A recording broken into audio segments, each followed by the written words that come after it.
Bonjour, bonjour, bonjour à toutes et à tous, je suis ravi d'être là pour vous parler de mon court-métrage Dernière Volonté. Guillaume et Marie se disputent, encore. Et comme souvent, le sujet de la discorde, c'est leur fils, Elliot. C'est déjà la 3e fois ce trimestre qu'ils sont convoqués chez la principale. Sur le chemin de l'école, le ton monte, la nervosité aussi. Guillaume lâche la route des yeux un instant. Un camion leur grille la priorité et c'est le drame. Pourtant, quand Guillaume ouvre les yeux, il n'est pas dans un lit d'hôpital, il est dans un lit tout court, avec à côté de lui une femme magnifique, qu'il ne connaît pas du tout. L'incompréhension est déjà totale, mais elle l'est encore plus quand il descend dans le salon de cette magnifique maison et qu'il découvre des photos de famille avec lui, cette femme et un petit garçon qui n'est pas du tout le sien. Guillaume panique. L'église, le café, les rues, le quartier est rigoureusement le même que le sien, mais tous les gens sont différents. Que ce soit donc sa femme, son fils, son voisin, son meilleur ami, le boulanger, ce ne sont plus les mêmes personnes. En plus de ça, sa vraie maison est complètement abandonnée, comme si sa vie avait été remplacée par une autre version. Et puis tout le monde l'observe, littéralement. Les gens le fixent, le dévisagent, sans raison apparente. Alors qu'il est en train d'essayer de désespérément chercher des réponses, Guillaume fait la rencontre d'un homme à l'aura un peu mystérieuse qui semble tout savoir sur ce qui lui arrive. Et cet homme lui dit simplement « Reste 3 jours dans ce monde sans éveiller trop de soupçons et je viendrai te donner les réponses. » Puisqu'il n'a pas trop le choix, Guillaume obéit. Et finalement, c'est pas si compliqué d'obéir parce que cette vie est presque meilleure que la sienne. Sa femme, elle est aimante, elle est attentive. Son fils, il est brillant, il est tout le temps là, il n'y a pas de conflit, pas de frustration. Alors Guillaume s'y installe, s'y plaît et il y prend goût. En même temps que ça, dans un monde parallèle, on apprend que sa femme, Marie, celle avec qui il a eu l'accident, vit exactement la même chose. Un mari parfait, un fils parfait, une maison parfaite. Mais elle, de son côté, ça prend pas. Elle trouve que quelque chose sonne faux et elle n'arrive pas à rentrer dedans. 3 jours plus tard, comme prévu, l'homme mystérieux revient vers Guillaume et Marie avec la même proposition. Soit vous me suivez et vous retrouvez votre famille, soit vous décidez de rester ici et de l'oublier pour toujours. Marie décide de partir, Guillaume, lui, décide de rester. Marie se réveille alors dans son lit d'hôpital avec aucun souvenir de tout ce qui vient de se passer. Un docteur entre dans la chambre et lui explique qu'après l'accident, lui, elle et son mari étaient aux portes de la mort et qu'il était possible d'en sauver qu'un des deux et qu'il fallait faire un choix. Le docteur qui rentre dans cette chambre n'est autre que l'homme mystérieux à qui ils avaient parlé dans leur monde. Ce monde, justement, c'était ni le paradis ni l'enfer, c'était un entre-deux, une espèce d'épreuve, un test pour savoir qui devait vivre et qui devait mourir. Il y a une chose, un sujet dans la vie qui me passionne, c'est la religion. Étant ni croyant ni pratiquant, je la regarde d'un point de vue extérieur. Et il y a énormément de choses qui me paraissent magnifiques et des choses qui me paraissent complètement folles. Et une des choses dont je veux parler dans ce court-métrage fait partie de la 2e catégorie. Ça s'appelle le jugement dernier. Je ne vais pas vous expliquer concrètement, enfin très clairement ce que c'est, de 1 parce que ça prendrait très longtemps et parce que je n'ai pas les connaissances. Mais en gros, quand la fin de l'humanité aura sonné, Dieu va passer en revue toutes nos vies, à vous tous, et choisir si on va au paradis ou en enfer. Mais moi, quand j'entends ça, je me pose beaucoup trop de questions. Concrètement, comment il fait? Est-ce qu'il voit ça d'un point de vue extérieur? Est-ce qu'il a accès à nos pensées? Ce que j'espère vraiment pas. Est-ce qu'il a un barème? Est-ce qu'on est jugé par rapport aux autres? Est-ce que même il est objectif, ce mec? Je comprends pas. Enfin bref, du coup, toutes ces questions, j'ai pas trop de réponses.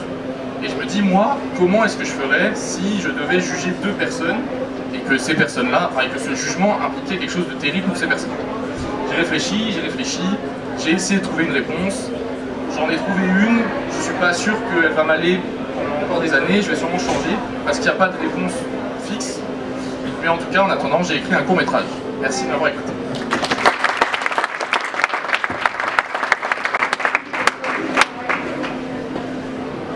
Merci beaucoup Nathan. Vous connaissez la chanson, si vous avez des questions, n'hésitez pas. Bravo, je voulais te demander visuellement comment tu vas montrer la différence entre le monde réel et le nouveau monde. Est-ce qu'il va y avoir des changements ou ça va être, c'est pas quelque chose d'important? Du coup, le but, quand même, c'est que pendant une très grande partie du film, je dirais, pour l'instant, je l'estime entre 15 et 17 minutes, et ça reste un film à twist. Donc, pendant une très grande partie du film, on ne sait pas, on ne comprend pas ce qui arrive au personnage principal, lui comme le spectateur, et du coup, le but, c'est de le mettre dans un monde qui ressemble au nôtre, et de plutôt jouer sur les cadres et sur la musique et sur l'ambiance pour montrer que quelque chose dénote, et sur justement le regard des autres, etc. Plutôt que sur une différence notable avec notre monde.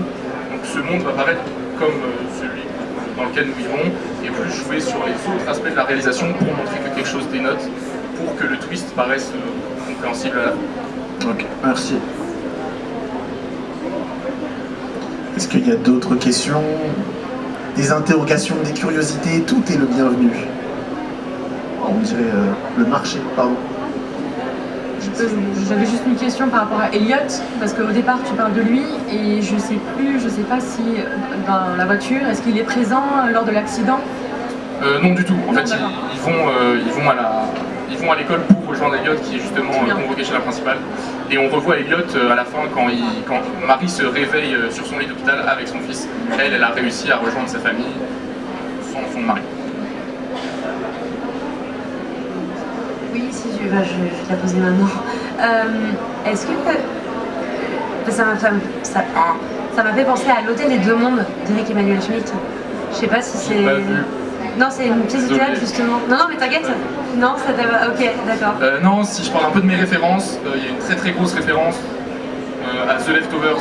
C'est une série que j'adore, l'ambiance est magnifique, et c'est clairement ce que je veux représenter.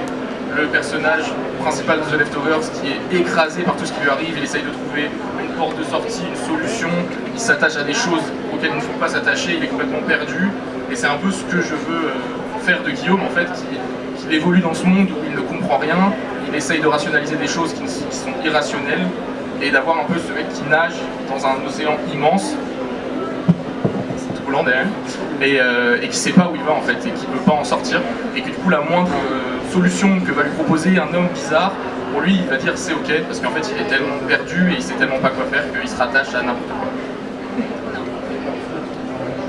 Une petite dernière question? Merci. Justement, par rapport au sujet que tu veux traiter, moi j'ai l'impression que ça peut être extensible sur un autre format. Est-ce que le format de la série t'a parlé pour ce type d'histoire, ou est-ce que tu veux vraiment que ce soit un court-métrage? Pour cette histoire-là, je l'ai imaginé en court-métrage et pas en série. Après, je veux vraiment parler du jugement, de la façon dont on voit les choses, dans la manière dont on peut interpréter les actions des gens sans connaître leur vie, sans connaître leur passif. Nous, on découvre Guillaume et Marie à un instant T de leur vie, on a une scène de leur quotidien, mais en fait, on n'a aucune idée de ce qui s'est passé avant, de leur passif amoureux, et du coup, on se permet, en tant que spectateur, et le personnage de l'homme mystérieux se permet de juger ces deux personnes-là alors qu'il ne les connaît pas. Et du coup, c'est ce thème-là que j'aime beaucoup. Et effectivement, peut-être que le format série pourrait plus se prêter à quelque chose d'anthologique. On garde ce thème du jugement et de la pression sociale, enfin, le jugement social, quoi. Et peut-être que ça peut se dupliquer en plusieurs histoires. Mais je pense que cette histoire-là est plus, est terminée dans ce format. D'accord, merci. Oui, alors tu me tends une perche. Gardez vos questions pour après, car l'objectif c'est de continuer à les cuisiner jusqu'à ce que leur recette... Tu viens de tuer mon égoré. On m'a coupé? Super. Avant de passer à la suite, est-ce que tu pourrais dire à des producteurs, productrices intéressés ce que tu aurais à offrir? Ce que j'ai actuellement, c'est une V1 de la continuité dialoguée, un dossier artistique et 5 minutes juste après, si vous êtes là. Let's go.